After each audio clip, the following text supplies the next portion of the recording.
हम सब मुसाफिर है, वही आखिर ठिकाना, कोई आगे रोआना है, कोई पीछे রোয়ানা। আমরা কেউ এই দেশের বাসিন্দা নয়, যত বড় ঘরই বাঁধেন, যত মজবুত, যত আরসিসি, যত ফাউন্ডেশনই দেন, আমরা এই দেশের বাসিন্দা কেউ নয়। আমরা সকলেই এই দেশের মেহমান। কি বলেন, ঠিক কিনা? এই দেশ থেকে একদিন বিদায় হতে হবে কিনা বলুন তো? একদিন এই দেশ ছাড়তে হবে, এই পোশাক খুলতে হবে, সাদা পোশাক পরতে হবে, কবর দেশে যাইতেই হবে। আসুন এই কবরের মেহমান হওয়ার আগে কি করতে হবে সেজন্য একটু আলোচনা আপনাদেরকে নিয়ে করব কোরআন হাদিস থেকে। তাই আসুন আলোচনায় ঢুকে যাই, কবরের আযাব সম্পর্কে কিছু আলোচনা। আসুন আগে বাড়ি, তাই আলোচনায় ঢুকবো সরাসরি। এখন মহব্বতে আর কয়েকবার দরুদ শরীফ পড়ুন, আলোচনায় ঢুকে যাই। আল্লাহুম্মা সাল্লি সাইয়্যিদানা মুহাম্মাদ, আল্লাহুম্মা সাইয়্যিদানা মুহাম্মাদ নবী মাওলানা মুহাম্মাদ নবিয়ানা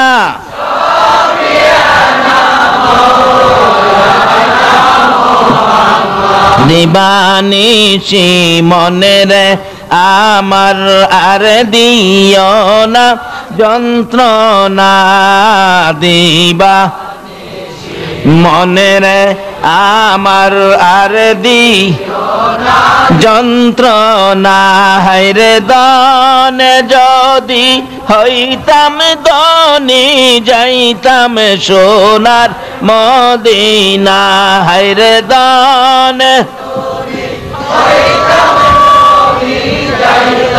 সোনার মদিনা।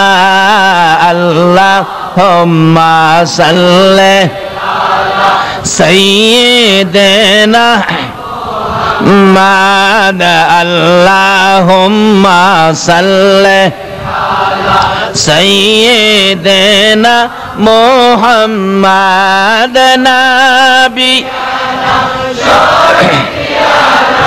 মাওলানা মুহাম্মাদ নবিয়ানা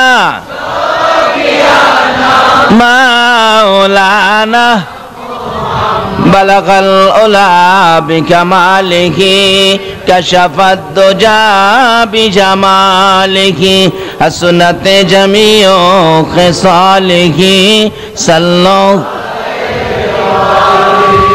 বাবার আসুন সর্বপ্রথম আলোচনায় যাই। কোরআন শরীফ থেকে আমি তেলাওয়াত করেছি, কুল্লু নাফসিন যায়িকাতুল মাউত। আমাদের সকলকে একদিন মৃত্যুর স্বাদ গ্রহণ করতে হবে কিনা? এই যে হবে, এটা আমাদের কথা না, কথাটা আল্লাহর। বলুন, কথাটা কার? কোন আল্লাহ? যে আল্লাহ আমাদেরকে সৃষ্টি করেছেন, ওই আল্লাহই বলতে পারবে আমরা যে মরতে হবে। কিন্তু যিনি আমাদেরকে বানাইছেন, এই মাউত যে বানাইছে, সে বলতে পারবে এটা কতদিন টিকসই হবে। কি বলেন, ঠিক কিনা? এই ফ্যানটা যে বানাইছে, সেই বলতে পারবে এটা কতদিন টিকসই হবে। কিন্তু এটা যে বানাইছে, সে বললেন এটা 5 বছর টিকসই হবে। আমি যদি বলি 50 বছর, বলুন তো আমার কথাটা কি সঠিক হবে? কেন? এটা বানাইছে যে, সেই জানে এটার মধ্যে কি মেডিসিন দেওয়া আছে, সেই বলতে পারবে কতদিন টিকসই। তাই আল্লাহ রাব্বুল আলামিন আমাদের এই বডির মধ্যে নাট বল্টু যা কিছু আছে সবগুলো কে দিয়ে বানাইলেন? যেই জাতের জিনিস দিয়ে বানাইলেন, ওই মালিকই বলতে পারবে এটা যে কতদিন যাবে। এই জন্য বলতেছেন তোমরা সকলেই একদিন মৃত্যুর কুলে ঢলে পড়তে হবে। যদি জিগাই খোদা গো কোন মেডিসিন দিয়া বানাইলেন আমরা যে মৃত্যুর কুলে ঢলে পড়ব, তা আল্লাহ ওয়াজ করে বোঝাবে। কোরআন শরীফ, খলিকাল ইনসানু যায়ীফা, তোমরা যে মরে যাইবা, এই জন্য, কারণ আমি তোমাদেরকে বানানোর সময় নরম করে বানাইছি, দুর্বল করে বানাইছি। খলিকাল ইনসানু যায়ফা, এই মানুষ আমি তোমাদেরকে দুর্বল করে বানাইছি। বলুন আমাদেরকে দুর্বল করে বানাইছে কে বলতেছে?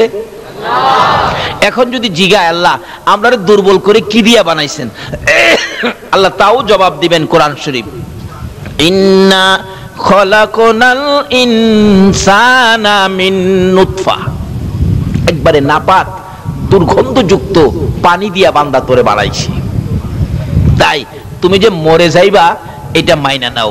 বলুন আল্লাহ যেভাবে আমাদেরকে বুঝাইলেন আমাদের মরতে হবে, এটা কি আপনাদের বিশ্বাসে আসছে? তাহলে মরার পরে যেই দেশে যাবেন এই দেশটার নাম কি? এই দেশটার নাম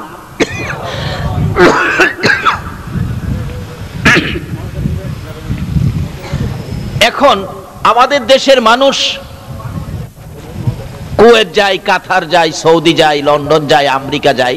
যাওয়ার আগে দেখবেন বন্ধু বান্ধবদেরকে জিগায় কুয়েতের অবস্থা কি, পরিবেশ কেমন, কাতারের পরিবেশ কেমন, যে জায়গাটায় যাব জায়গাটা ভালো নেই, এমন কিছু জয় জিজ্ঞাসা করে। আচ্ছা আপনারা যে এই দেশ ফালায়া কবরে যাবেন, কবরের অবস্থা কি কেউ কি কোনোদিন কাউরে জিগাইছেন? জিগায় না। অথচ এই কবরটা যাইতে হবেই, না যায়া কোনো উপায়। আজকে দুনিয়ায় একটা ঘর বাড়ি করতে গেলে নিজের কত চেষ্টা, অথচ কবরের বাড়িতে যে আপনি যাবেন আপনার কোনো চেষ্টা নাই। আপনি মৃত্যু হইয়া দেখেন না এলাকার লোকজন আপনার বাড়িটা বানানোর জন্য তৈয়ার হবে কিনা বলুন তো? কেউ কোদাল নিবে, কেউ খন্তি নিবে, কেউ ঘাস কাটতে যাবে, কেউ কাফনের কাপড় আনতে যাবে, আপনাকে বিদায়ের জন্য পাগল পাগল হয়ে যাবে যত বড়ই হন, কিন্তু 2 দিন আপনাকে কেউ রাখবে না।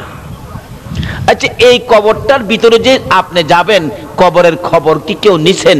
এই কবরটা যে কত কঠিন, রাসূল বলেছেন এই কবরে 99টা সাপ থাকবে। কয়টা সাপ? এরপর এমন সাপ না যে সাপগুলি মেরে ফেলবেন, একটা সাপে যদি আপনাকে ধ্বংসন করে ব্যথায় 70 গজ মাটির নিচে চলে যাবেন। আবার অন্য সাপেরা ইস্পাতের নূক থাকবে, টাইনা টাইনা উঠাবে, যাও কই দুনিয়ায় বড় রং করেছো এবার শাস্তি ভোগ করো। আরেকটা সাপে দংশন করবে, এইভাবে একের পর এক 99টা সাপ দংশন করতে থাকবে। আচ্ছা বলুন তো এই বিপদ থেকে বাহির হইয়া কোথাও যাওয়ার কোনো সুযোগ পাওয়া যাবে? নাই। কিন্তু এখান থেকে সুযোগটা নিতে হবে। কিভাবে নেবেন?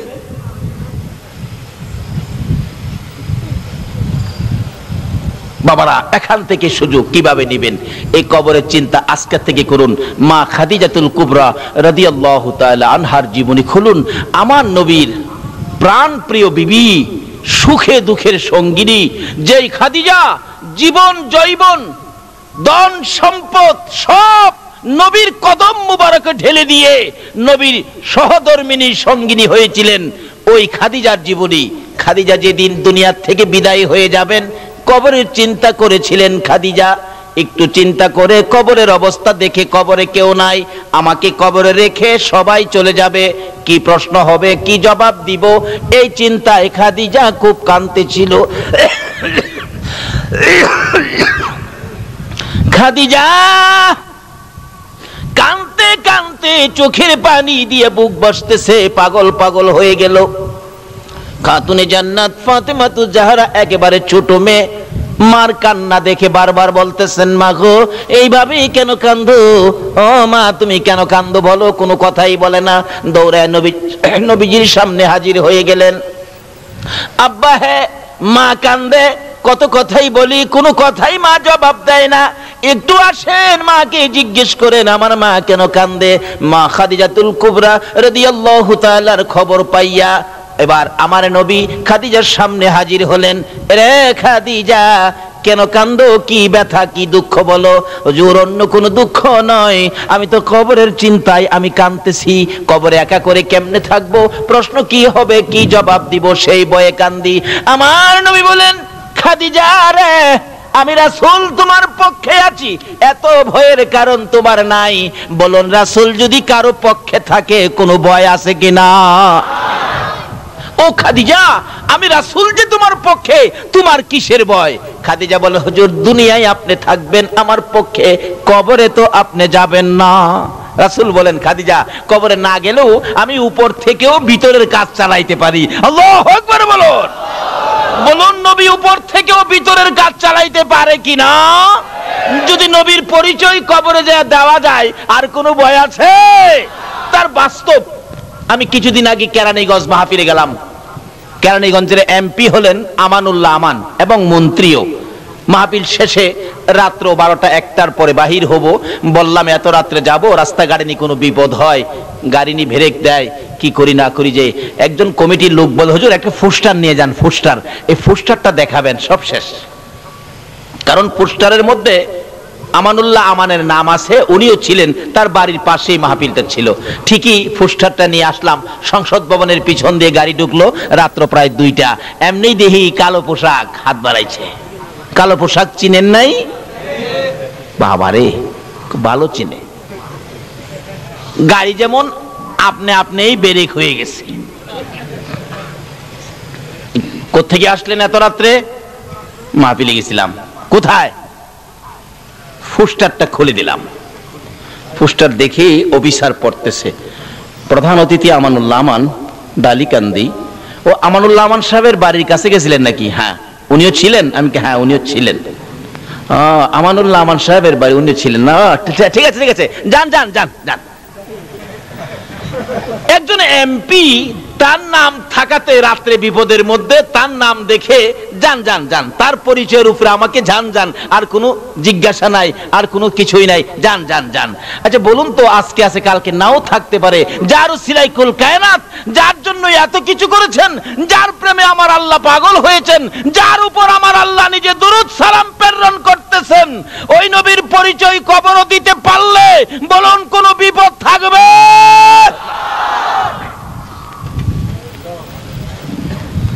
কবর দেওয়ার সময় তো এই কথাটাই বলে দেওয়া হয়, বিসমিল্লাহি ওয়ালা, কি কয় কি কয়? বিসমিল্লাহি ওয়ালা। কার মিল্লাতের উপর দেওয়া হয়?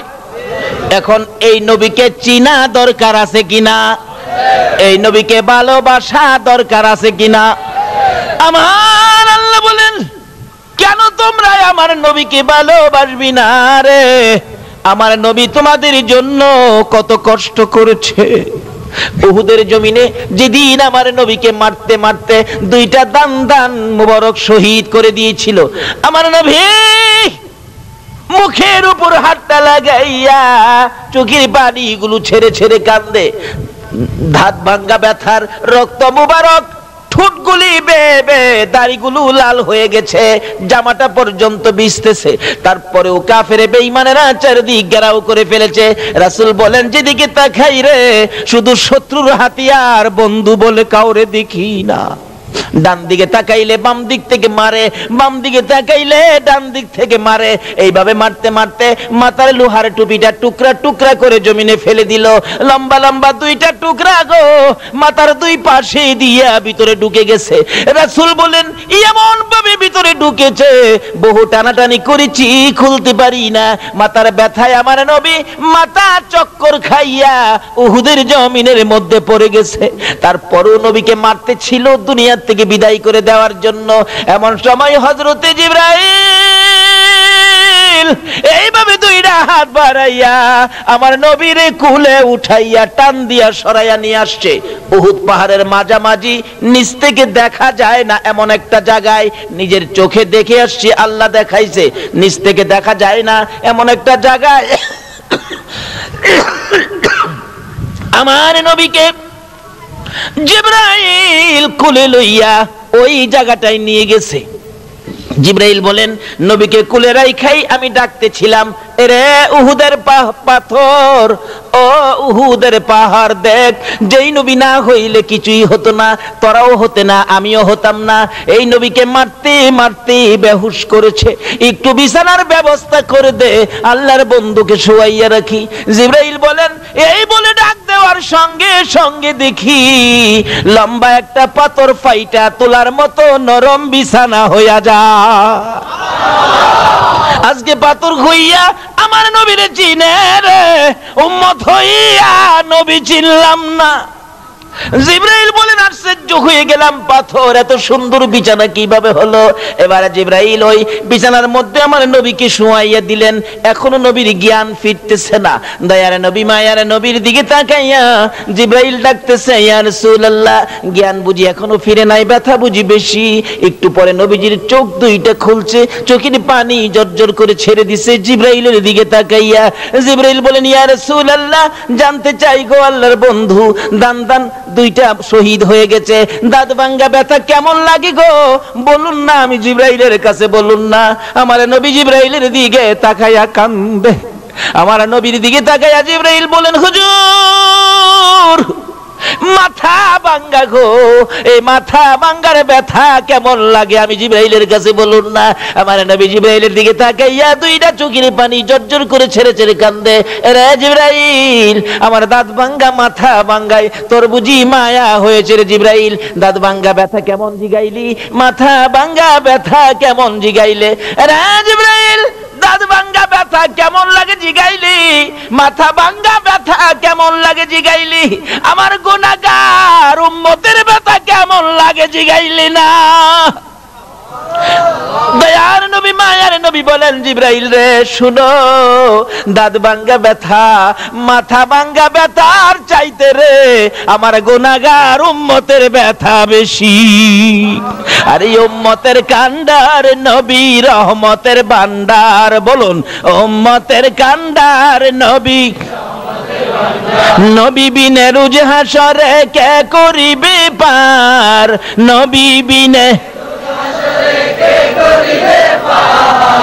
উম্মতের কান্ডার নবী রহমতের ভান্ডার, উম্মতের কান্ডার নবী। মোদের নবী দয়ার সাগর, গুনাহগার উম্মতের পাগল। মোদের নবী দয়ার গুনাহগার উম্মতের পাগল। রোজ হাসরে সেজদায় পড়ে কাঁদবে যারে যার, রোজ হাসরে সেজদায় পড়ে কাঁদবে যারে যার। উম্মতের কান্ডার নবী দার, উম্মতের কান্ডার নবী। যাইয়া দেখো মদিনাতে কান্দে নবী দিনে রাইতে, যাইয়া দেখো মদিনাতে কান্দে নবী দিনে রাইতে।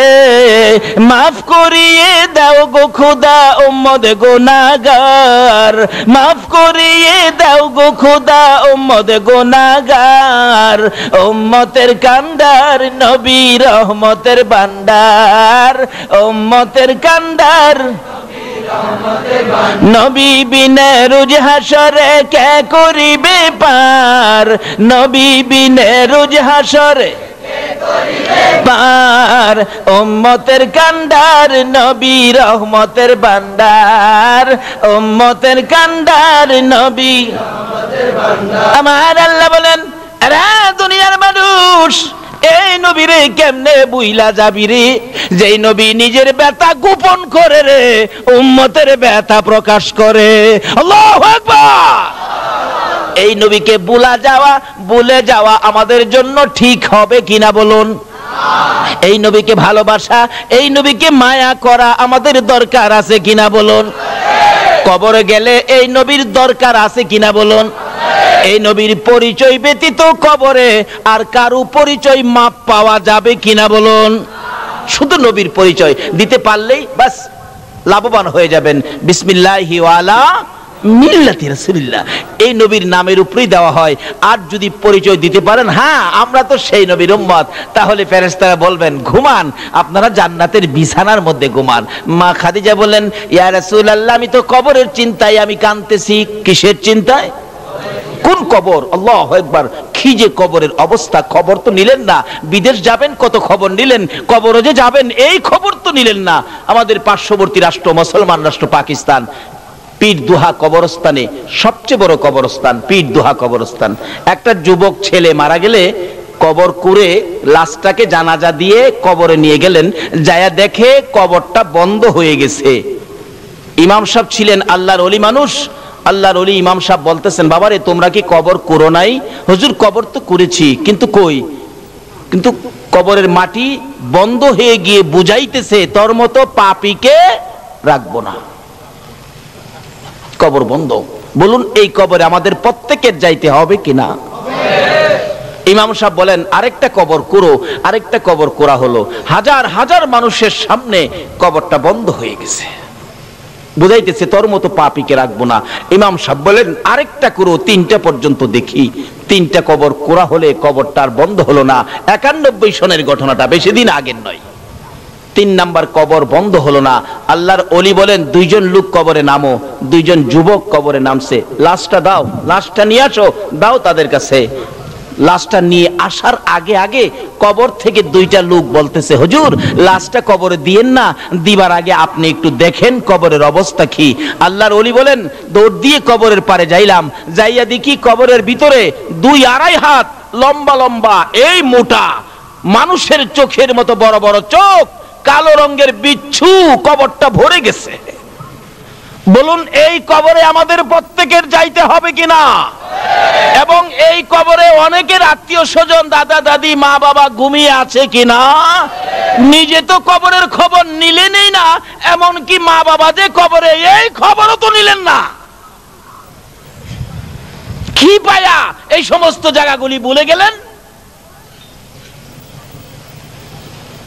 বলে হুজুর এই কবরের বিপদ থেকে আমরা বাঁচবো কিভাবে? বাঁচতে হলে আসুন নবীকে চিনি। বলুন কাকে চিনি? যে নবীর দোহাই দিলে সব কি পরিষ্কার। যদি বিশ্বাস না হয় মুসা নবীর জীবনী খুলুন। মুসা আলাইহিস সালামের একজন উম্মত ছিলেন যার জীবনে নাফরমানি ছিল 200 বছর। বলুন কয়শো বছর? 200 বছর নাফরমানি করার পর মৃত্যু হয়ে গেল। এলাকার লোকজন বলেন এত বড় নাফরমানকে দাফন করব না, গলায় রশি লাগাইয়া শেষরাইয়া ময়লার মধ্যে, ময়লার আবর্জনার মধ্যে ফেলে দিলেন। 1 দিন চলে গেল, কিছু হয় না। 2 দিন চলে গেল, কিছু হয় না। 3 দিন পার হয়ে গেল। আমার আল্লাহটাকে, মুসা রে, ওই ময়লা আবর্জনার মধ্যে আমার একজন বন্ধু বসে আছে, আমার বন্ধুটাকে আইনা কাফন দাফন করো, আমার বন্ধু ময়লার মধ্যে পড়ে আছে। মুসা নবী বলেন প্রভু গো, আপনার বন্ধু ময়লার উপরে কোন জায়গায়? ঠিকানা দিলেন। না না না, এত নাফরমান, 200 বছর পর্যন্ত নাফরমানি করছে। যার জীবনে ভালো কোনো কাজ করে না, খারাপ কোনো কাজ পাইলে ছাড়ে না, সেই ব্যক্তি। আল্লাহ বলেন ও মুসা শোনো, তোমরা দেখেছো 200 বছর নাফরমানি করেছে, আর গভীর রাত্রে আমার ওই বন্ধু একটা কাজ করেছে রে, যেই কাজটা দুনিয়ার কেউ দেখে নাই, আমি আল্লাহ দেখছি। বলেন কি? কি কাজ?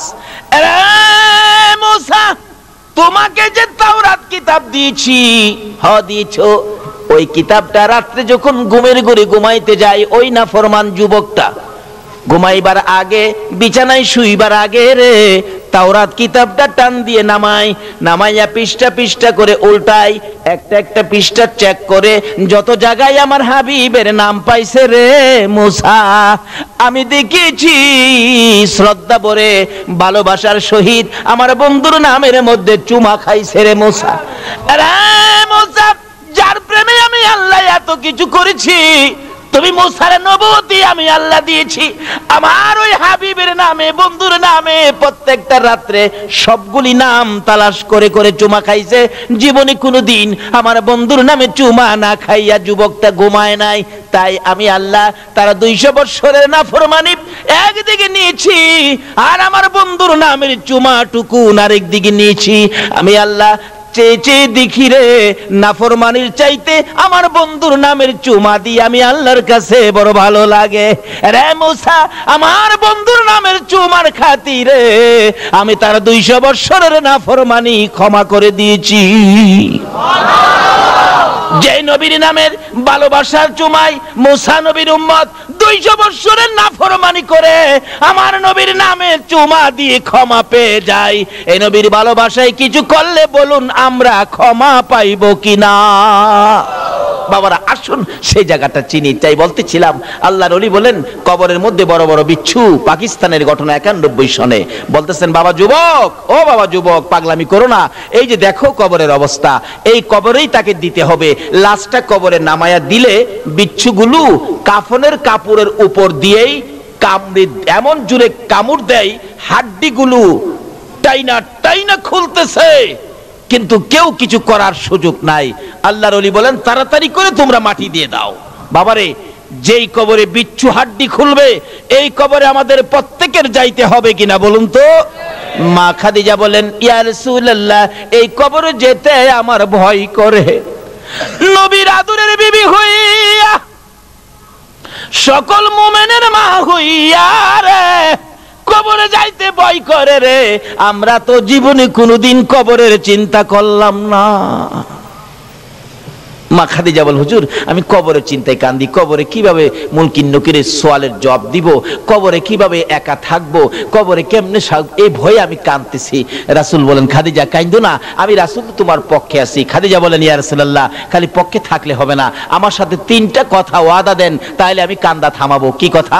1 নম্বরে হলো আপনার একটা পাঞ্জাবি মুবারক দিয়ে আমার কাফন পরাবেন। নবীজির পাঞ্জাবি দিয়ে কাফন পরাইলে বলুন তার দাম বাড়বে না কমবে? নবীর পাঞ্জাবির পাওয়ার আছে না? দুনিয়াতেই তো দেখেন কালা পোশাকের পাওয়ার আছে না? কালা পোশাক, অথচ তারা আমাদের ছেলে, আমাদের ভাতিজা, আমাদের ভাই, কিন্তু এরপরও পোশাক লাগাইয়া 10-20 জন একসাথে যখন বাইর হয় একবার চায় আর দ্বিতীয়বার চায় না, মাথা নিচে দেলা। চিনছেন তো কার কথা কইতেছি? অথচ আমাদেরই ভাই তারা, আমাদেরই ভাতিজা, আমাদেরই ছেলে, কিন্তু কালা পোশাকে এদের পাওয়ার বাড়াইছে না কমাইছে? খাদিজা বলছে নবী গো আপনার একটা জামা আমার গায়ে লাগাবেন। বলুন নবীর জামা যার গায়ে লাগবে তার পাওয়ার বাড়বে না কমবে? কবরের ভয়ে খাদিজা বলতেছেন নবীজির একটা পাঞ্জাবি দিয়ে কাফন। রাসূল বলেন ঠিক আছে। আর দ্বিতীয় কথা কি? নবী গো আপনি আমাকে যে কবরে শোয়াবেন, আমাকে শোয়াইবার আগে আপনার শরীর মুবারক দিয়ে এই কবরটা একটু মরাইয়া দিয়ে আসবেন। আচ্ছা ঠিক আছে। তৃতীয় কথা, হুজুর মুনকির নকিরের সওয়ালের জবাব আমি খাদিজা দেওয়ার সাহস রাখি না, নবীর বিবি হইয়া সাহস রাখে না, আমরা কিভাবে জবাব দিব? তাই কবি বলেছেন কবরের হালত যদি জানিতা ঘরবাড়ি সারিয়া পাগল হইতা। কবরের খবর তো দিলেন না, সব ছেড়ে পাগল হয়ে যেতেন। হুজুর 3 নাম্বার প্রশ্ন হলো আমাকে দাফন করার পর সবাই যখন চলে যাবে আমাকে কবরে ফেলে, আল্লাহর বন্ধু গো আপনি নবী যেতে পারবেন না, আমার পাশে থাকবেন। মুনকির নকির আসলে মুনকির নকিরের সওয়ালের জবাব আপনি দিবেন, আমি সাহস রাখি না। রাসূল বলেন ঠিক আছে 3 কথা রাখলাম। এবার মৃত্যুর পরে কাফন নবীজির জামা দিয়ে হলো, নবী নিজে কবরে নামলেন, খাদিজাকে শোয়াইলেন, দাফনের কাজ সম্পূর্ণ হলো, সাহাবীরা সব সরে গেল, আমার নবী খাদিজার মাথার পাশে বসে আছে। 10 মিনিট চলে যায় মুনকির নকির আসে না, আধা ঘন্টা চলে যায় মুনকির নকির আসে না। বলুন আমরা রে কবরে শোয়াইলে মুনকির নকির কয় ঘন্টা পরে আইব? কয় কদম? মাশাআল্লাহ, এটা কিন্তু সব জায়গাতে এটা সিস্টেম নিয়ম। কয় কদম? 40 কদম যদি আপনি নাও দেন, কবরের পাশে বসে থাকেন, তবু মুনকির নকির, কিন্তু নিয়মটা হলো 40 কদম, অর্থাৎ 40 কদম কবরের কাজ সম্পূর্ণ করে কবর থেকে 40 কদম দূরে যাইতে যেটুকুন সময় লাগবে, এটুকুন সময় পার হওয়ার পরেই মুনকির নকির কবরে আসবে। আপনি কবর ছাড়েন বা নাই ছাড়েন, একেবারে সেনাবাহিনীর প্রধান যদি থাকে, 1 ব্যাটালিয়ন সৈন্য মোতায়েন করা হয়, তবু মুনকির নকির ফিরানো যাবে না। আয়েশা হাজির,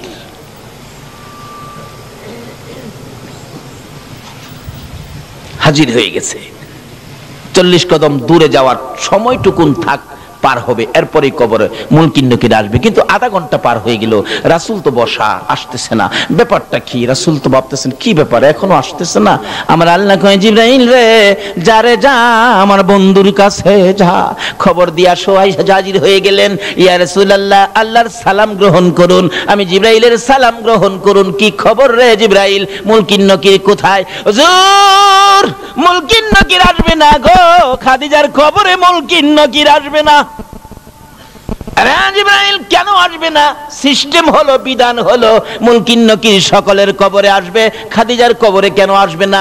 জিবরাইল বলেন, ইয়া রাসূলুল্লাহ, না আসার কারণ হলো খাদিজা যেদিন মুনকির নকিরের প্রশ্নের জবাব সোয়ালের ভয়ে যেদিন দুনিয়ার মধ্যে কান্নাকাটি করেছে, কবরের ভয়ে যেদিন দুনিয়ার মধ্যে খাদিজা কান্নাকাটি করেছে, হুজুর খাদিজার চোখের পানি দেখে গো আমার আল্লাহর বড় মায়া হয়েছে।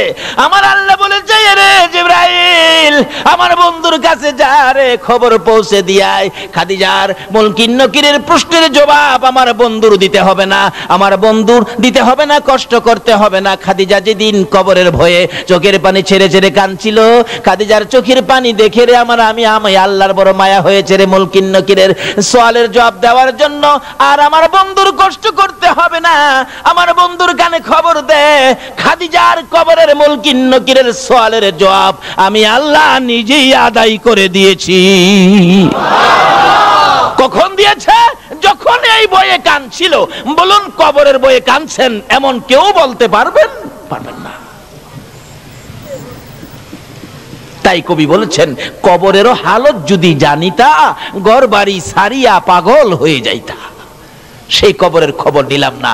এই কবরের বিপদ থেকে বাঁচতে গেলে আখিরি নবীর উম্মত হন। তার সাথে সাথে আরেকটা ব্যাপার আছে। সেই ব্যাপার কি? আমার নবী একদিন সাহাবীদেরকে নিয়ে রাস্তা দিয়ে চলছেন, হঠাৎ নবীজি দেখে একটা কবরের ভিতরে আযাব। বলুন, কবরের আযাব আমার নবী দেখে কিনা? রাসূল বলেন, সাহাবীরা তোমরা হাত বাড়াও, দোয়া করি আমার উম্মতের কবরে আযাব। হাত বাড়ালে, আল্লাহ আমার উম্মতের কবরের আযাব বন্ধ করে দাও। জিবরাইল এক, হুজুর আপনি দোয়া করলেও আযাব বন্ধ হবে না। কই কি? রাসূলের দোয়ায় আযাব বন্ধ হবে না? কেন বন্ধ হবে না? হুজুর বন্ধ হবে না কেন রে জিবরাইল? আমি তো আমার সাহাবীদেরকে নিয়ে দোয়া করতেছি। জিবরাইল বলে, হুজুর শুধু সাহাবী কেন, 1,24,000 পয়গাম্বর সহ যদি দোয়া করেন আপনি সকল পয়গাম্বরের নেতা হইয়া, তারপরও আজকে দোয়া কবুল হবে না। আরে জিবরাইল, কেন কবুল হবে না? হুজুর আপনার এই উম্মত তার মায়ের কলিজায় আগুন দিয়া কবরে শুইছে, যতক্ষণ পর্যন্ত তার মা তাকে ক্ষমা না দিবে গো, ততক্ষণ পর্যন্ত রাসূলের দোয়াও কবুল হবে না। আরে মা বাবার কথা মতো যে জন চলে না, বলুন মা বাবার কথা মতো যে জন চলে না, আল্লাহ নবীজির দয়া তারা পাবি না। হায়রে আল্লাহ নবীজির মা বাবাকে দুঃখ দিলে নামাজ রোজা যাইবি ফলে, মা বাবাকে দুঃখ দিলে নামাজ রোজা যাইবি ফলে, মার কলিজায় আঘাত দিলে খোদা সহে না, মার কলিজায় আঘাত দিলে খোদা সহে না, আল্লাহ নবীজির দয়া তারা পাবি না। হায়রে আল্লাহ নবীজির মা বাবা অতি আপন, মা বাবার করো যতন, মা বাবা অতি আপন, মা বাবার করো যতন, তিন কথার সাথী পায়া বুইলা যায়ও না, তিন কথার সাথী পায়া বুইলা যায়ও না, আল্লাহ নবীজির দয়া তারা পাবি না। হায়রে আল্লাহ নবীজির। আমার নবী বলেন, জিবরাইল তার কবরের আযাব আমি যে সইতে পারি না। জিবরাইল বলেন, ইয়া রাসূলুল্লাহ যতক্ষণ পর্যন্ত তার মা জীবিত আছে, তার মা তাকে ক্ষমা না দিবে, ততক্ষণ পর্যন্ত আপনার দোয়ায়ও সে মাপ পাবে না। কত বড় কথা! রাসূল দোয়া করেন, কবুল হয় না। কাকে কষ্ট দেওয়ার কারণে? ঘুমাইছেন? কাকে কষ্ট দেওয়ার কারণে? কারণ মা, কোন মা চিনছেন নি? রাত্র 2টাই হোক 2:30টাই হোক, সন্তান বাড়িতে না আসা পর্যন্ত বলুন তো বুড়িশ্বরের কার ঘরের দরজাটা খোলা আছে? কয়েকজনে কইছে। সন্তান বাড়িতে আসলো না, এই বরিশ্বরের একজন সন্তান বাড়িতে আসলো না, 2টায় বাইজা গেছে রাত্র। সারা বরিশ্বরের ঘরে ঘরে দরজা বন্ধ, একটা ঘরের দরজা বন্ধ হলো না। বলুন তো এই ঘরটা কার ঘরটা? আরো জোরে কোন? মা। কোন মা? যেই মার পেটে 10 মাস 10 দিন ছিলাম। এরকম রাত্রে আমরা সকলেই একদিন মায়ের পেটে ছিলাম কিনা? এই রাত্রে মা আপনাকে আমাকে পেটে নিয়ে ঘুমাইতো, কিন্তু আমরা মাকে ঘুমাইতে দেই নাই। একটা লাথি মারছি, মা চট করে ঘুম থেকে উঠছে। আর একটা লাথি মারছি, মা জিহ্বা কামড়ায়া সহ্য করেছে। অথচ পাশে বাবা শুয়েছিল, বাবাকেও ডাক দেয় নাই। আর একটা লাথি মারছি রে, মা দুঃখিনী উইটা দাঁড়াইয়া গেছে। দাঁড়াইয়া থাকতে থাকতে তোমার আমার মা কত রাত্র যে ফজরের আজান পড়ে গেছে, মা মন ভরে ঘুমাইতে পারে না। এই মারে যদি কষ্ট দাও গো, রাসূলের দোয়াও কবুল হবে না। তারপরেও জীবনে কত মা তোমার আমার মতো একটা সন্তানের মুখ দেখার আশায় কত মা যে দুনিয়া থেকে বিদায়ী হয়েছে, হয় নাই? ডেলিভারিতে অনেক মহিলা মারা যায় নাই? তারপরও মা জাতি, মহিলা মেয়ে, তাদের কত সাথ, তাদের সঙ্গের মহিলাটা ডেলিভারিতে মারা গেছে, এরপরও অন্য মহিলারা কি বাচ্চার আশা কি ছাইরা দিছে? জীবন দিয়ে হইলেও একটা বাচ্চার মুখ দেখতে চাই। বাবারা, কবরে যাবেন, এই মার সাথে ব্যবহার কি করেছেন এটা আগে পরিষ্কার করেন। রাসূল বলেন, আমি তো ডাকতেছি জিবরাইল, এই আযাব আমি উপস্থিত থাকতে আমি সহ্য করব কিভাবে? জিবরাইল বল, হুজুর তার মার কাছে ক্ষমা না পাওয়া পর্যন্ত আল্লাহ তাকে মাপ দিবে না, আপনি রাসূলের দোয়াও কবুল হবে না। রাসূল বলেন, তার মা কোথায়? ঠিকানা দিলে যে ডাকতেছে, মা আপনার ছেলেটা মারা গেছে। জি হুজুর মারা গেছে।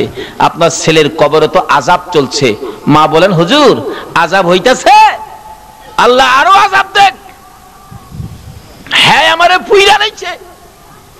মারে কষ্ট দেওয়ার মানুষ আছে না বাংলাদেশে? হ্যাঁ আমারে পুইরা নাইছে হুজুর। রাসূল বলেন, মাকে তো না দেখাইলে মা মায়া হবে না। রাসূল বলতেছেন, মা আপনি একটু আসেন, আপনার ছেলের অবস্থা দেখা যান। কবরের পাশে দাঁড় করাই রাসূল বললেন, প্রভু গো, তার মাকে কবরের আযাব দেখার শক্তি দাও। বলুন এই নবীর কথাই দিবে কিনা? বলতে দেরি, শক্তি দিতে দেরি নাই। মা দেখে কবরের ভিতরে আযাব, মাথার থেকে চামড়াটা সিলাইয়া একটা টানে পাও পর্যন্ত নিয়ে যায়। আর ওই সিলানো শরীরের মধ্যে দাও দাও করে আগুন। ছেলেটা মা মা কইয়া চিৎকার মারে। মারে চিনেন না? বিপদে আপদে পড়লে বলুন অটোমেটিক মুখ দিয়া কার কথা আসে? পায়ে ব্যথা পাইয়া পায়ের নুকটা একবারে সিটা পড়ে গেছে, বলুন পায়ে হাত দিয়া কি বলে কাঁদতেছে বাচ্চাটা? মা, মা গো মা। পেট ব্যথায় অস্থির, শ্বশুর বাড়িতে খাইয়া এমন খাওয়া খাইছে ব্যথা উঠছে পেটে, বলুন কি বলে কাঁদতেছে জামাই? মা, মা গো। শাশুড়ি কই, বেটা আমার বাড়ি খাইয়ে তোর মারে ডাইকা কান্দোস? আমার আল্লাহ কই, তোর বাড়ি খাইলে কি বো, ব্যথাই বেদনায় মার কথাই আসবে, জুতা দাবাই রেলেও তোর কথা আইতো না। কেন? এই সন্তান নিয়ে কষ্ট ব্যথা বলুন কে বুক করেছে? মা। এই জন্য ব্যথাই বেদনায় পড়লে কার কথা মুখ দিয়ে আসে? মা। বলে হুজুর বাবার কথা কইতেন না, বাবা কি কম কষ্ট করছে, রোজগার করে খাওয়াইছে না? বাবার কথা আসে একবার, কোন সময়? ব্যথাই বেদনাই না। দেখবেন এই বৃষ্টি বাদলের দিন সকালবেলা ঘর থেকে ওইটাই দেখে উত্তর দিক দিয়ে এমন আকাশে মেঘ জমেছে, একবারে কালো অন্ধকার হয়ে রয়েছে। ঘুম থেকে ওইটা এই কালো হাঁসটা দেখা বলুন তো কি বলতেছে? বাবা রে বাবা।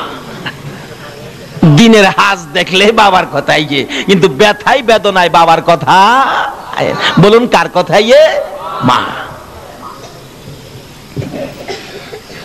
রাসূল বলতেছেন, আল্লাহ তার কবরের আযাবটা দেখার শক্তি দাও। মা দেখতেছে ছেলেটা সমস্ত শরীরের চামড়া নাই, জাহান্নামের আগুন দাউ দাউ করে জ্বলতেছে। মাগো মাগো মাগো কইয়া কাঁদতেছে। আবার চামড়া ভরে যায়, পাও থেকে ফেরেশতারা চামড়াটা সিলাইয়া মাথা পর্যন্ত আনে, আবার জাহান্নামের আগুন জ্বলতে থাকে। মাগো মাগো কইয়া কান্দে। মা সন্তানের ব্যথা দেখে রে মা নিজের ব্যথা ভুলে গেছে। তাই আমি বলি, ছেলে মাকে ভুলে যাই গো, মা ছেলেকে ভুলে না। এমন দরদি মাকে আর ব্যথা দিও না। মা ডাকতেছে, ইয়া রাসূলুল্লাহ, আমাকে যত ব্যথাই ছেলে আমাকে দিয়েছে আমি সহ্য করতে পারবো, কিন্তু ছেলের ব্যথা আমি মা হইয়া সইতে পারি না। হুজুর, আমি আমার সন্তানকে মাফ করে দিলাম, আপনি বলুন না আমার আল্লাহকে যেন মাফ করে দেয়। এই মা মাফ করে দিলাম কথাটা বলতে দেরি হয়েছে, আমার রাসূল পাশে থাকার বরকতে মায়ের ক্ষমা দেওয়ার সঙ্গে সঙ্গে তার কবরটা জান্নাতের বাগান হয়ে যায়। কিন্তু নামাজ, রোজা, হজ, যাকাত, মুফতি, মুহাদ্দিস, মুফাসসির, মসজিদ বানান, মাদ্রাসা বানান, ওয়াজ করান, ওয়াজ করেন, ওয়াজ শুনেন, এমনকি মক্কা মদিনার ইমাম সাহেব যদি হয়ে যাও আর এই মা বাবাকে যদি কষ্ট দাও, আল্লাহর জান্নাতে যাওয়া সম্ভব হবে না। তাই আসুন আমরা কি করতে হবে, কোরআন শরীফ কি বলে দেখি। কোরআন শরীফ বলছে কি, ওয়াসাইনাল ইনসানা বিওয়ালিদাইহি ইহসানা। আল্লাহ বলছে, হে মানুষ, তোমরা তোমাদের মা বাবার সাথে ভালো ব্যবহার করো। বলুন, মা বাবার সাথে কি ব্যবহার করতে বলছে? ভালো ব্যবহার। এখনকার দিনে কি ভালো ব্যবহার আছে? আমাদের যে এলাকায় ইমামতি করতাম এই এলাকার ঘটনা বলছি। এক বুড়া বাবা ছেলের সাথে ঝগড়া লাগিয়া, বুড়া বাবা শিক্ষিত মানুষ, এক পর্যায়ে রাগ হইয়া ছেলেকে ধমক মারলেন, তোমাকে শাট আপ। ছেলেও শিক্ষিত, বাবার প্রতি রাগ হইয়া উল্টা মাইরা দিছে, আপনাকে ডবল শাট আপ। আচ্ছা, এই ব্যবহারটা কি ভালো ব্যবহার হলো? ভালো ব্যবহার কিভাবে করবেন? কোরআন শরীফের মধ্যে ঘোষণা আছে আরেক জায়গায়, তোমরা বাপ মার সামনে দাঁড়াইলে মাথা নিচু করে দাঁড়াও, বুকটা টান করে দাঁড়ায়ও না। বাপ মার সাথে কথা বলতে গেলে বাপ মার কথা সুরের চাইতে তোমার কথা সুরটা বড় করো না। বাপ মা যদি কোনো কথা তোমাকে কটু বলে ফেলে, বাপ মার সাথে গিয়ার দেখাইও না। বাপ মা যদি তোমাকে থাপ্পড় মারে, বাপের মায়ের থাপ্পড় খায়া কান্দো, এমন কান্দা কান্দো না যেই কান্দায় তোমার মা ওই আবার কষ্ট পাবে। কানতে থাক হইলে দূরে চলে যাও, মসজিদের ওই পাশে চলে যাও, নিরিবিলি কান্দো, তোমার মা যেন এই শব্দটা শুনতে না পারে। আল্লাহু আকবার বলুন। এই শিক্ষা দিতেছেন আমার আল্লাহ। বলুন, এই শিক্ষা কে দিতেছেন? আল্লাহ। তাই এই মা বাবার সাথে ভালো ব্যবহার করেন, মা বাবার সাথে ভালো ব্যবহার করেন। বাড়িতে যাওয়ার আগে মা কি খায়, কি পছন্দ করে একটা কিনেন, বেশি না পারেন একটা কিনেন, নিয়ে বাড়িতে যান। মা, পয়সা হয় নাই, একটা আনছি তোমার জন্য, তুমি না আপেল খাইতে ভালো পাও, একটা আপেল আনছি, তুমি আর কাউরে দেখাইও না মা, এটা তুমি চুপে চাপে খেয়ে ফেলো। মা দেখবেন হাসি দিয়ে বলবে, বাবা একটা আনছস, আমি খামো, আমার নাতি নাত করা আছে না, আমি একটা কেমনে খামো রে বাবা, মা তুমি চুপচাপ খেয়ে ফেলো। এই যে মা যে হাসি দিল, রাসূল বলেন, এই মার মুখে একটা আপেল দিয়ে হাসি ফুটাইছো, এই মার খুশির উপরে আমার আল্লাহ তোমার আমল নামাই একটা কবুল 60টা উমরা হজের সওয়াব দিয়া দিছে। লক্ষ লক্ষ টাকা খরচ করে মক্কার মদিনায় গিয়েছো, হজ কবুল হতে পারে নাও হতে পারে। একটা আপেল দিয়ে মাকে খুশি করে, বাবাকে খুশি করে একটা কবুল 60টা উমরা হজের সওয়াব পেয়েছো। আমার এক বন্ধু আমার বাড়ির পাশে রেল লাইন হাইটে আসতেছে, জিগাইলাম, দোস্ত কোত্থেকে আইছো? খো ভাই সাহেব, মিথ্যা কথা তো বলতে পারবো না আপনার সাথে, সিনেমা দেখতে গেছিলাম। সিনেমা দেখতে, সিনেমা দেখতে যায় না যুবকেরা? দোস্ত সিনেমা দেখতে গেছিলাম, মিথ্যা কথা তো তোমার সাথে বলতে পারি না। তাই এখন তো সিনেমা শেষ হয় নাই। ক ভাই, সিনেমার দরজায় গিয়ে টিকিট কাটবো, তখন চিন্তা করলাম এই 15টা টাকা টিকিট কেটে সিনেমা দেখলে কি লাভ হবে। চিন্তা করলাম, যে মা আমারে পেটে নিয়ে কষ্ট করছে, এই টাকাটা মারে খাওয়াইলে আমার লাভ হবে। এই যে দেখো, এই টাকাটা দিয়ে মার জন্য একটা কমলা কিনে নিয়ে আইছি, সিনেমা দেখি নাই। বাবা যুবক, তুমিও তার থেকে শিক্ষা নাও। যেই মা আমাকে পেটে নিয়ে রাত্র রাত না ঘুমায়া কাটাইছে, যেই বাবা মাথার গাম পাতায় ফালাইয়া রোজগার করে খাওয়াইছে, সিনেমা থেকে 15 টাকা 20 টাকা নষ্ট না করে এই মায়ের জন্য একটা কমলা কিনে 2টা মিষ্টি কিনে মায়ের হাতে দাও। যদি তোমার মা খুশি হয়ে যায় তাহলে তোমার জান্নাত তোমার নামে খরিদ হয়ে যাবে। রাসূল বলছেন ওই মানুষগুলি ব্যাকুপ, ব্যাকল, বুদ্ধিহারা, জ্ঞানহারা, যারা নিজের মা বাবার খেদমত করে জান্নাতটা কিনতে পারে নাই। মা বাবার খেদমত করে জান্নাত কিনতে পারে নাই। কোন মা বাবা? তোমার মা বাবা বুড়া হয়ে গেছে, বাবারে বুড়া মা বাবা ঘরের মধ্যে অসুস্থ, তুমি নামাজি মানুষ, নামাজের সময় নামাজে দাঁড়াইছো, আল্লাহু আকবার, যদি তোমার মা ডাক মারে, আব্দুর রহমান নির্দেশ হলো নামাজটা ছেড়ে দিয়ে তোমার মার ডাকে সাড়া দাও। আজকে এত গুরুত্বপূর্ণ মা বাবার ব্যাপার আমরা গাফেল হয়ে গেছি। তাই কোরআন শরীফে আল্লাহ বলছেন তোমরা মা বাবার সাথে ভালো ব্যবহার করো। বলুন কি ব্যবহার করতে বলছে? মা বাবা যা বলে তা শোনো। মা বাবার মনে ব্যথা যাবে, ব্যথা পাওয়ার মতো কোনো আচার আচরণ তোমরা করো না। তার সাথে সাথে মা বাবা যদি কবরে চলে যায় তাহলে মা বাবার জন্য দোয়া করো। তাও কোরআন শরীফ আল্লাহ পাক শিক্ষা দিলেন, কি দোয়া? রব্বিরহামহুমা কামা রাব্বায়ানি সগীরা। বলুন পৃথিবীর কারোর জন্য দোয়া শিখাইছে না, শুধুমাত্র কোরআন শরীফে কার প্রতি দোয়ার নির্দেশ করলো? কেন মার জন্য দোয়া করবেন?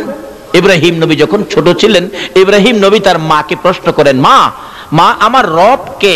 ইব্রাহিম নবী মাকে প্রশ্ন করে, মা আমার রব কে? ইব্রাহিম নবীর মা বলেন, বাবারে তোমার রব তো আমি। আচ্ছা কন্ত মা কি আবার রব হইতে পারে? কিন্তু আসলে এক কিসিমের রব মাকেও বলা যাবে। কেন? রব শব্দের অর্থ হলো লালন পালনকারী। আচ্ছা মা একদিন ছোটকালে আমাদেরকে লালন পালনের দায়িত্ব নিছে কিনা বলুন তো? যেইভাবে কষ্ট করে লালন পালন করছে মা, হাই হাই হাই, রাত্রের বেলা ঘুমাইছি, শীতের রাত্র, দেখবেন মা একটু পরে পরে বাচ্চার নিচে হাত দেয়, বাচ্চা নি প্রস্রাব করছে, বাবাই গেলাম জানেই না, মা হাত দিছে প্রস্রাব, ঘুমের থেকে খাতা বদলাইছে, আবার একটু পরে হাত দিছে প্রস্রাব, আবার খাতা বদলাইছে, আবার হাত দিয়া দেহে প্রস্রাব, খাতায় হাত দিয়া দেহে খাতা নাই। অবশেষে মা টান দিয়া নিজে যে শুকনা জায়গাটাই ছিল এই শুকনা জায়গাটাই বাচ্চাটারে শোয়া মা দরদি ওই বিজা জায়গাটাই শুইছে, আবার হাত দিয়ে দেহে প্রস্রাব। এখন আর কি করবে? বাচ্চাটাকে বুকে লইয়া নিজের কাপড় দিয়ে পেঁচাইয়া ধরে মা বিজার মধ্যে শুয়েছেন, প্রস্রাব শুকনা কাপড়টাই না কাপড় ভিজে গেছে, ঠান্ডায় থরথর করে মা কাঁপতেছে। বাবার ঘুম ভেঙে গেছে, তোমার কি হলো, এইভাবে কাঁপতেছো কেন? স্বামী 5টা খাতা বদলাইলাম, খাতা নাই, সন্তান প্রস্রাব করে দিয়েছে, শুকনা জায়গা নাই, আমি মা বিজা জায়গায় শুয়েছি, বাবারে বুকে রেখেছি, বাবার যাতে কষ্ট না হয় গো স্বামী, আমি তো ঠান্ডায় শীতে কাঁপতেছি, বাচ্চারে কষ্ট দেই না। আল্লাহু আকবার। স্বামী পাশে বসে বসে ডাকে, বিবি রে, ও বিবি, সন্তান সুখে রাখতে যাইয়া এইভাবে কষ্ট করো, থরথর করে কাঁপতেছো। তাই আমার আল্লাহ বলেন, এই মা যদি কবরে যায় রে, এই মার জন্য দোয়া করো। এরকম কষ্ট আমাদের সকলের মা করছে কিনা বলুন তো? লালন পালন কিভাবে করেছে? 5টা 7টা সন্তানের মা আছে না বাংলাদেশ? কুমিল্লাতে এক মাহফিল করলে এক মুফতি সাহেব, মোরা মুরব্বী মানুষ, জিগাইলাম চাচা আপনার ছেলে মেয়ে কয়জন? খালি হাসে জবাব দেন, আর ছেলে মেয়ে কয়জন? হাসে। ছেলে মেয়ের কথা জিগে আপনি হাসেন কেন? বাবারে ছেলে মেয়ের সংখ্যা যদি কই তুমিও হাসবা। কি কন? কতজন ছেলে মেয়ে? 20 জন। আপনারাও তো হাসলেন। আসলে 20 জন সন্তানের কথা কইলে কেন না হাসবো? কারণ ওখানে সরকারের আইন এলো, যে সরকার ওই ক্ষমতা যায়, ওখানের সিস্টেম আইন এলো, ছেলে হোক মেয়ে হোক 15টাই যথেষ্ট। কি কন? 15টা না? কয়জন? 2টা। আচ্ছা 2টার জায়গায় যদি 20টা হয়, আর এই খবর ওখান সরকার পায়, হ্যাঁ তাল হুট্টি ভাড়াইতো না? আর না হইলে বান্দরবন ভাড়াইব, জোর জংলা সাফ করো গিয়া। কয়জন ছেলে মেয়ে? 20 জন। 20 জন ছেলে মেয়ের বাবা। এটা 2 বছর আগের ঘটনা।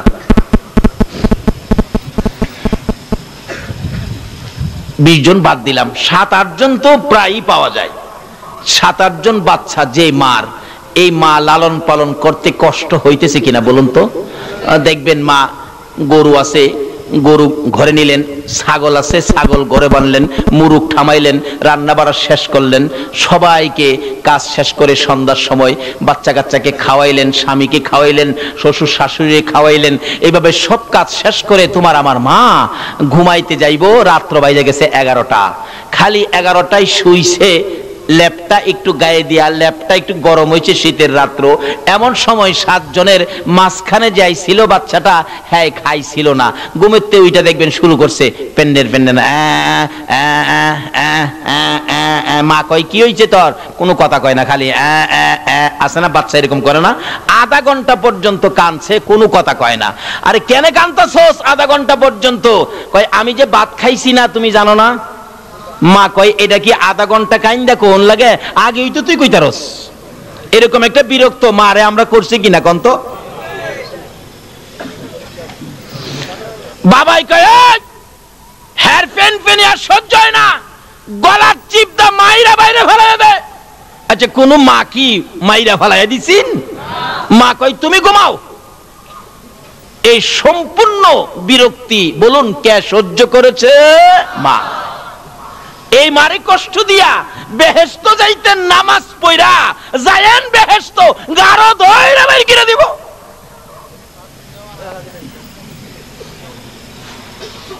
বাবারা ভাইরা, আমি কি কথাগুলো বুঝাইতে পারতেছি? আল্লাহ তুমি সকলকে বুঝার তৌফিক দাও, সকলে বলুন আমিন। মা আধা ঘন্টা পরে এরে আইনা ভাত দিছে, ভাত নিয়ে বইসা খাইতেছে, আরেকটাই ডাক মারছে, মা কি? আমি হাগুম। এরকম কয় না? হাগুম হাগুম। আমরাও ছোটবেলা বলছি, গ্রাম দেশে থাকছি, হাগা দলে রাইতে ডাকতাম, আব্বা হাগুম। আব্বা কয় হাগবি? হা। হাগুম হাগবি? বাবাই ওঠে না। অবশেষে কি করবো? একটা কথা আছে, হাগা দললে বলে বাঘার ভয় থাকে না, হাগা দললে বাঘের ভয়। কি করবো? দরজাটা খুইলা দৌড় দিয়া উঠানের কিনারে গিয়ে হাঁক দিয়ে বয়ে গেছি, ছোটবেলা আর কি। এমন সময় শোনা যায় বাড়ির পাশে শিয়াল ডাকতেছে, হো হাই হাই হাই, কি বিপদ রে, পাশে শিয়াল। বাবাই ঘরে থেকে কয়, ভয় পাইস না, আমি চায়ে রইছি। আচ্ছা ঘরের ভিতরে থেকে বলে চায়ে রইছে, ওহনো বাইর হয় না।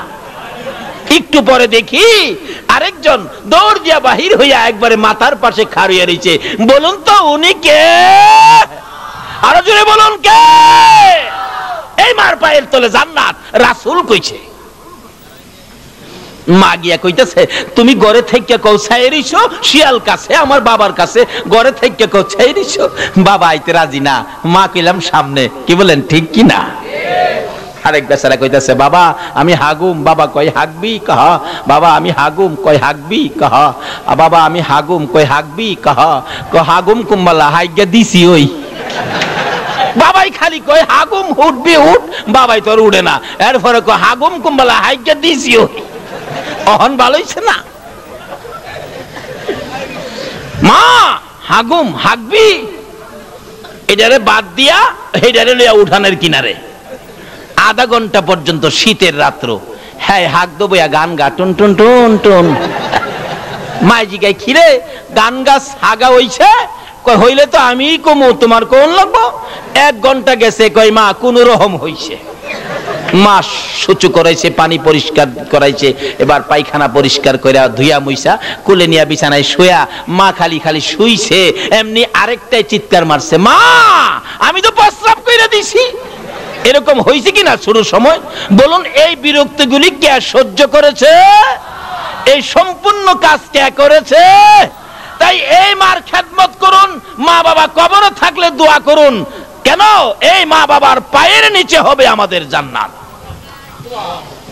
এইভাবে 3টা 4টারে মা শুয়াইছে, এবার আরেকটাই ডাক মারছে, মা কি আমার ঘুম ভাঙ্গা গেছে, আমার ঘুমও ধরে না, আমারে কোলে লয়।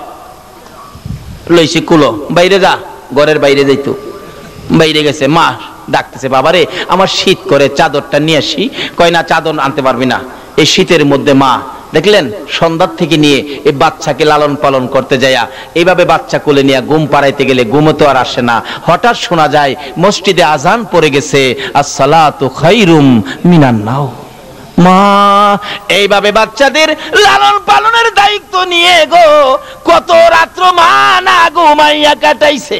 তাই মাকেও এক কিসিমের রব বলা যায়। তাই দোয়ার মধ্যে আসছে, রব্বির হামহুমা কামা রব্বায়ানি সগীরা।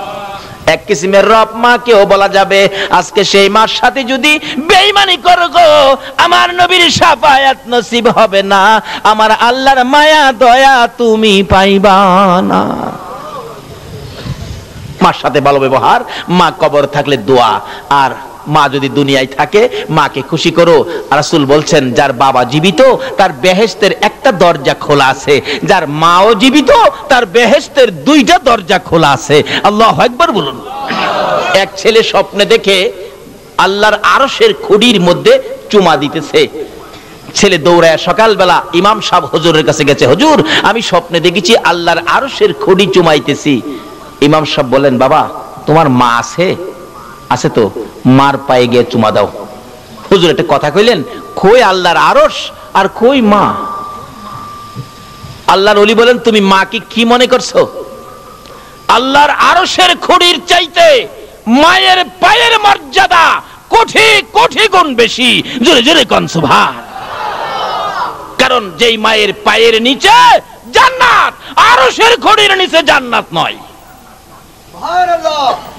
আজকে সেই মার সাথে ভালো ব্যবহার আমাদের দরকার আছে কিনা বলুন?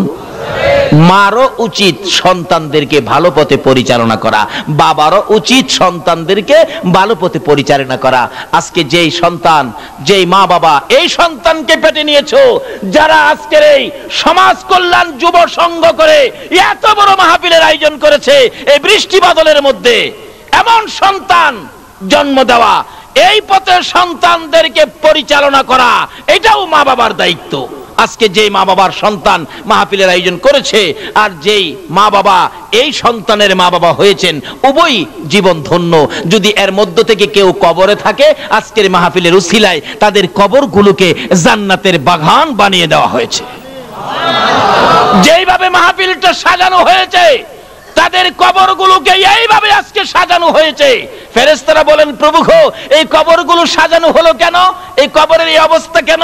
আল্লাহ বলেন, তাদের সন্তানেরা আজকে দুনিয়াতে জান্নাতের বাগান সাজিয়েছে, এই বরকতে তাদের মা বাবার কবরকে আমি জান্নাতের বাগান সাজাইলাম।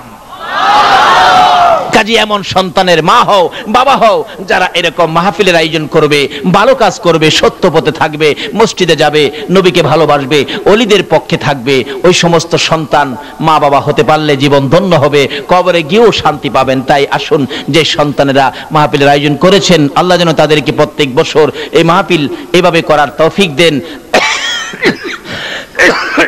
এবং আল্লাহ যেন তাদেরকে নেক হায়াত দেন। তাদের মা বাবা বংশধর যারা কবরে, আল্লাহ যেন এই মাহফিলের উসিলায় সকলকে মাফ করে দেন, সেই জন্য দোয়া হবে। আসুন, কবরে যেতে হবে, যাওয়ার আগে কবরটা পরিষ্কার করি, নবীর উম্মত হইয়া নবীর কথা মতো কিছু কাজ করে মা বাবার খেদমত করে কবর পরিষ্কার রাখি। মা বাবা যাদের দুনিয়াতে আছে, আজকেই যায়া মা বাবার খেদমতে হাজির হয়ে যান। আর যার মা বাবা দুনিয়ায় নাই, আজকের মোনাজাতে চোখের পানি ছেড়ে দেন। তাও যদি না পারেন, কালকে সকালে মায়ের কবরে যান, বাবার কবরে যান, দুইটা হাত বাড়ায় কান্দেন, আল্লাহ রাব্বুল আলামিন আপনার চোখের পানিতে মা বাবাকে মাফ করে দিবেন। তাই আসুন, আমি আর সামনে যাচ্ছি না, দুইটা সাবজেক্টের উপর আলোচনা, আল্লাহ যেন আমাকে সহ সকলকে এই সাবজেক্টের উপর আমল করার তৌফিক দেন। সকলে বলুন আমিন। আসুন দোয়া করি, সকলে দোয়ায় শরীক হন। আল্লাহুম্মা আমিন। ربنا ظلمنا أنفسنا وإن لم تغفر لنا وترحمنا لنكونن من الخاسرين رب ارحمهما كما ربياني صغيرا রব্বুল আলামিন, রাত্র 3টা পার হয়ে গেছে, তোমার আদুরের বান্দারা তোমার নবী না শেখ পাগলেরা, গাউসে পাকের ভক্তবৃন্দরা 3টা পর্যন্ত পার করে দিয়ে গো তোমার শাহী দরবারে হাত বাড়াইছে। মউত একেবারে খালি হাত বাড়াই নাই, তুমি যার উপর দুরূদ সালাম প্রেরণ করো ওই নবীর উপর দুরূদ সালাম ও মদিনা পাঠাইছি। মাবুদ রে, আমাদের দুরূদ সালাম গুলো পাখির মতো উড়াইয়া উড়াইয়া দয়ার নবী মায়ার নবীর রওজা আতহারে পৌঁছাইয়া দাও। আয় মাবুদ, আজকের এই দুরূদ সালাম উসিলা করে, ফাতিহা ইয়াজদাহ মাহফিল উসিলা করে আমরা যারা হাত বাড়াইছি আমাদের তামাম জিন্দেগীর গুনাহগুলো ক্ষমা করে দাও। মউত রাত্র 3টা পার হয়ে গেল, তোমার বান্দারা যে হাত বাড়াইছে তোমার কি মায়া লাগে না? যদিও আমরা অপরাধ করেছি, গুনাহ করেছি, তারপরেও তো আমরা মাফের আশায় হাত বাড়াইছি। দুনিয়ায় দেখি সন্তানেরা যদি অপরাধ করে মা বাবা ধমক দেয়, বাড়িতে জায়গা দিবে না, তারপরেও রাত্র যদি 12টা 1টা 2টা বাইজা যায় রে মা দরদি সন্তানের জন্য দরজাটা খুইলা রাখে রে আল্লাহ। মায়ের মতো একটা দরদি যদি অপরাধী সন্তানের জন্য 2টা বাজে দরজা খোলা রাখতে পারে গো আল্লাহ, আমরা যে তোমার বন্ধুর গুনাহগার উম্মত, জীবনের গুনাহ লইয়া মাপের আশায় হাত বাড়াইছি, তোমার যে 99 ভাগ মায়া আছে গো, দয়া আছে গো, তুমি কি আমাদের জন্য মাফের দরজাটা খুলতে পারো না?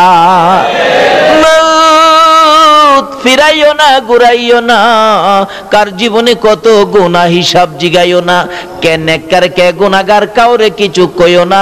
আজকের এই মাহফিলের উসিলাই আমাকে সহ সকলের জীবনের গুনাহ ক্ষমা করে দাও। মাবুদ রে, ক্ষমা যে চাইলাম জীবনের গুনাহ, এই শেষ রাত্রে আমরা রে মাফ করছনি। যারা নামাজি নামাজ কবুল করো, যারা নামাজ পড়ে না নামাজের বুঝদান করো, বেনামাজি বানাইয়া সাদা কাফন গায়ে লাগাইও না গো আল্লাহ। যারা মদিনা যাওয়ার পাগল, পাখির মতো উড়াইয়া মদিনা লইয়া যাও গো আল্লাহ। মদিনা না দেখাইয়া এই মাহফিলের কাউকে তুমি আজরাইলের হাতে তুলে দিও না। মদিনা রে, ও সুন্দর মদিনা, মদিনা যে কেমন লাগে গো, যারা যায় নাই তারা তো বুঝবে না। মদিনায় যখন রওনা হয়েছিলাম 2001-এ, বৃহস্পতিবার দিবাগত রাত্রে বাস ছাড়ছে, আগে মদিনায় নিয়ে যাবে। রাত্র 2টার দিকে মুআল্লিম সাহেব বলতেছেন, হাজী সাহেবরা ঘুমায়েন না, আর কিছুক্ষণের মধ্যে আমরা ঢুকে যাব সোনার মদিনা। দেখি সকল হাজী সাহেবরা সজাগ হয়ে গেছে। মুআল্লিম সাহেব গো, কোন সময় ঢুকবো গো প্রেমের মদিনায়? একটু পরে মুআল্লিম বলেন, হাজী সাহেবরা দুরূদ শরীফ পড়তে থাকুন, এই তো আমরা মদিনায় ঢুকে গেলাম গো। সমস্তটা শরীর যেন পশমগুলো দাঁড়াইয়া গেছে, কলিজায় যেন ঠান্ডা লাগতেছে, শোনা যায় কানে যেন আওয়াজ আসতেছে, হায় আমার পাগলেরা। যাইতে যাইতে আরো ঘন্টা খানিক গাড়িটা চললো। মুআল্লিম বলেন, দুরূদ শরীফ পড়ুন আর জানালাগুলি বন্ধ করে দেন। জিজ্ঞেস করলাম, মুআল্লিম সাহেব জানালাগুলি বন্ধ করব কেন? মুআল্লিম চোখের পানি ছেড়ে দিয়ে বলেন, হুজুর আমাদের বাংলাদেশ থেকে এমন পাগলও আসে গো, আমার নবীর রওজাটা দেখলে লাফাইয়া ইয়া রাসূলুল্লাহ বলে বাস থেকে পড়ে যায়। হুজুর জানালা বন্ধ করার জন্য বললাম, এই জন্য আর একটু সামনে গেলেই, সামনের টার্নিংরা মোড় দিলেই আমার নবীর সবুজ রঙের গম্বুজ দেখা যাবে গো। হুজুর জানালা বন্ধ করে দেন, এই নবীর পাগলদেরকে ভিতরে রাখুন। সবাই মিলে দুরূদ সালাম পাঠ করতেছি, একটু পরেই দেখি আমার নবী, উম্মতের কান্ডারি নবীর রওজা পাকের গম্বুজ দেখা যায়। মাবুদ, এই সোনার মদিনা না দেখাইয়া, সবুজ রঙের গম্বুজ না দেখাইয়া উম্মতের কান্ডারি নবীর রওজা জিয়ারত না করাইয়া এই মাহফিলের কাউকে তুমি সাদা কাফন গায়ে লাগাইও না। ইয়া আল্লাহ, আমাদের মধ্যে যারা ব্যবসা করে ব্যবসায় বরকত দাও, যারা চাকরি করে চাকরিতে পদোন্নতি দান করে দাও, যারা গৃহস্থী করে জমির ফসলে বরকত দিয়ে দাও, যারা বিদেশ থাকে সহি সালামতে রাখো, যারা বিদেশ যাবে মনের আশা পুরা করে দাও। মাবুদ রে, যারা লেখাপড়া করে লেখাপড়ায় বরকত দাও, যারা পরীক্ষা দিয়েছে দিবে কামিয়াবি দান করে দাও। খাস করে আজকের এই কমিটির সবাইকে নেক হায়াত বাড়াইয়া দাও গো আল্লাহ। এই মাহফিলে যারা উপস্থিত হয়েছে 3টা পর্যন্ত কষ্ট করেছে, সকলকে তুমি নেক হায়াত বাড়াইয়া দাও গো আল্লাহ। যাদের ছোট্ট ছোট্ট ছেলে মেয়ে দিয়েছো, ছেলে মেয়েদের নেক হায়াত বাড়িয়ে দাও। অকালে মৃত্যু দিও না, মা বাবার কলিজায় আগুন জ্বালাইও না, ছেলে মেয়েদের মুখে ইয়েতিমের দাগ লাগাইও না, ছেলে মেয়েদের মা বাবার হায়াত বাড়াইয়া দাও। ইয়া আল্লাহ, দুয়ার দরখাস্ত করেছেন ইসমাইলের জন্য ও নুরুল আমিনের জন্য। ইয়া আল্লাহ গো, এই দুয়ার দরখাস্ত করেছেন দরদিরা, আল্লাহ তুমি কবুল আর মঞ্জুর করে নাও। ইয়া আল্লাহ, জানি না তারা কি অবস্থায় আছে, আল্লাহ তাদেরকে তুমি বেশি বেশি করে নেক হায়াত বাড়িয়ে দাও। ইয়া আল্লাহ, যে আশায় দরখাস্ত তাদের মনের আশা পুরা করে দাও। মাবুদ, মাবুদ রে, এই মাহফিলের মানুষগুলো মনাজাত শেষে বাড়িতে রওনা হবে। আমি জানি না রে, এই মাহফিল কারে জানিস জীবনের শেষ বিদায় দেয়। এই মাহফিল যদি কারো জীবনের শেষ মাহফিল হয়ে থাকে গো আল্লাহ, এই মাহফিলের উসিলায় কাল কিয়ামতে নাজাতের ফয়সালা করে দিও গো আল্লাহ। ইয়া আল্লাহ, যে নবীর আশিক হইয়া এত রাত পর্যন্ত কষ্ট করলো তোমার বান্দারা, সকলকে তুমি কাল কিয়ামতে নবীর গুদারায় উঠাইয়া ফুলসিরাতের ফুল পার করে দিও গো আল্লাহ। ইয়া আল্লাহ, এই মাহফিল টুকুন তোমার কুদরতি হাতে আমানত করে গেলাম, কিয়ামত পর্যন্ত এই মাহফিল তুমি কায়েম রাখো গো আল্লাহ। এই মাহফিলকে যারা সাহায্য সহযোগিতা করেছে করবে, বুদ্ধি পরামর্শ দিয়েছে দিবে, মাহফিলের পক্ষে থাকবে আসবে, সকলকে তুমি আফত বিপদ আযাব গজব অ্যাক্সিডেন্ট বালা মুসিবত শয়তানের শয়তানি দুশমনের দুশমনি হইতে বাঁচাইয়া রহমত বরকত শান্তি দ্বারা ভরপুর করে দাও গো আল্লাহ। মাবুদ, এই মাহফিল দি বিদায় হয়ে যায় রে আল্লাহ। আরে বাবা যুবকেরা, তোমাদের কষ্টের মাহফিল তো বিদায় হয়ে যায়। এই মাহফিলের জন্য যুবকেরা কত কষ্ট করেছে। 4টা বাইজা গেছে, মা খবর পাঠাইছে খানার জন্য, ছেলেরা খবর উল্টা পাঠাইছে, মা গো খাবো না, প্যান্ডেলের কাজ শেষ হয় নাই। মাবুদ, এই যুবকদের এত কষ্টের মাহফিল বিদায় হইয়া যায়। এই মাহফিল বিদায় সাথে সাথে গো তাদেরকে তুমি মাফ করে দাও গো আল্লাহ। এই যুবকদেরকে তুমি খালিদ বিন ওলীদের মতো ইসলামের সৈনিক বানাইয়া দাও গো আল্লাহ। ইয়া আল্লাহ, মাহফিল শেষে যারা যেখানে যাবে গো সহি সালামতে পৌঁছাইয়া দিও গো আল্লাহ। ইয়া আল্লাহ, যতগুলো দরখাস্ত করলাম সবগুলো তুমি কবুল আর মঞ্জুর করো গো আল্লাহ। যতগুলো আলোচনা করেছি আমাকে সহ সকলকে তুমি আমল করার তৌফিক দিও গো আল্লাহ। সাল্লাল্লাহু তাআলা আলা খায়রি খালকিহি মুহাম্মাদিন ওয়া আলা আলিহি ওয়া আসহাবিহি আজমাইন বিহাক্কি লা ইলাহা ইল্লাল্লাহু মুহাম্মাদুর রাসূল।